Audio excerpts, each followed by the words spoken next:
When we're ready as teachers to assign a group of activities to our students through Google Classroom, the easiest thing to do, since we have created all of our activities in one workspace, is to make a copy of what we've done as a teacher and then to delete the things that we don't need.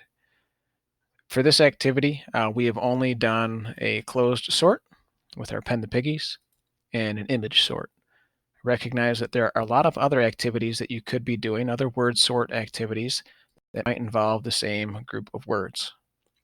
So for this, we're just going to be including what it is that we need our students to have, and they don't need all of these things. So we're going to go make a copy, up to File, make a copy. We're going to rename this word sort 10 or whatever lesson this is. Add some relevant title to it. Long A. We'll hit OK. And now we have a copy ready for our students that has all of the same things in it that our teacher workspace wanted. And so to make this for our students, we just need to delete the things that they won't need. Once this loads up, we're going to select our slides off to the left-hand side and use our delete button or backspace button. We can also, so I don't need my introduction, so we're going to go ahead and that.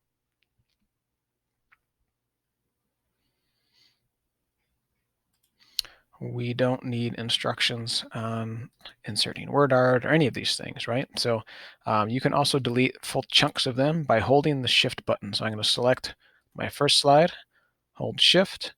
I don't need all of these instructional items.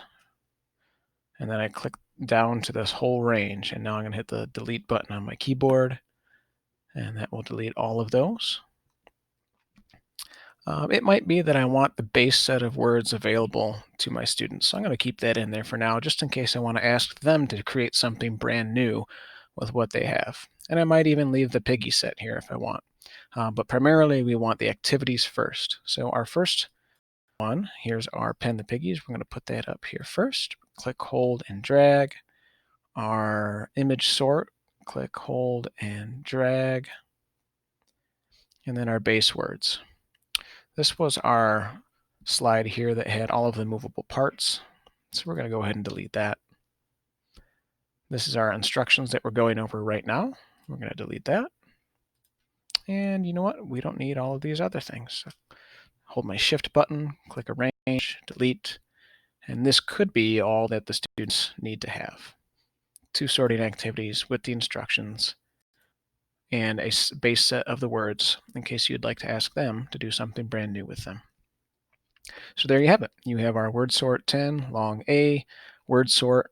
Again, this could be whatever you need it to be as a teacher. This is just a couple of options to have ready for your students.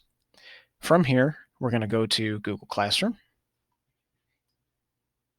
Graded. If you want to do that, you can click here, click Ungrade. They don't have to have a due date, but they can. They can fall under a topic. If I'm going to continually do word sorts, I might just make a word sort topic, or you could have a vocabulary topic in your class. And we don't need a rubric. Now I need to add the actual assignment, so I'll click on the Google Drive button. It is the most recent thing that I did, word sort 10, long A. Double click to add it. Now finally, this is the most important part. This is meant to be an independent activity. So I need to change this. The standard is students can view a file. If I do that, they'll only be able to see it and they won't be able to interact with it. So we click here and change it to make a copy for each student. This makes a copy of all of this for each student for them to do on their own, so that when I assign it, I can click here, choose View Assignment, or Turned in or Assigned to view live student work. Clicking here on View Assignment, here's my first one.